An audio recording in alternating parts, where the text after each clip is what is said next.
So మనం ఈరోజు కష్టపడి శ్రమించి 3 రొట్టెలు తింటాం, అంతకన్నా 4 రొట్టెలు తింటాం.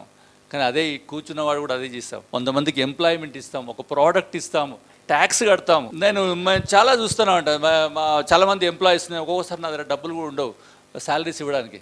ఏం సార్ ఇంత కష్టపడతారు, ఏం అవసరమా మనకు, హ్యాపీగా ఉండొచ్చు అంటే మనం కష్టపడితేనే కదా ప్రోడక్ట్ మంచి క్వాలిటీ వచ్చేది. ప్రోడక్ట్ మంచి దానిలోనే దేశభక్తిగా ఈరోజు పొద్దున్నే 26 జనవరి అని చెప్పేసి జెండా ఎగిరేసి వందనం చెప్పిట్టడం కాదు ఇక్కడ మనకు కావాల్సింది. మనం చేసే ప్రోడక్ట్లో నిజాయితీ, మనం చేసే ప్రోడక్ట్ ఏదైతుందో నిజాయితీగా ఉండాలి. ఆ ప్రోడక్ట్ పలువురికి అంది వాళ్ళకు ఆనందం చేకూర్చే ప్రోడక్ట్స్ మనం చేసి ఒక వ్యాపారిగా ఎదగాలంటే ఇటువంటి సంస్థలు పెట్టిన మన శ్రీధర్ అన్నకు మనస్ఫూర్తిగా నేను వారిని గౌరవిస్తూ ఉపన్యాసం నేను క్లోజ్ చేస్తూ ముగిస్తున్నాను. Thank you very much.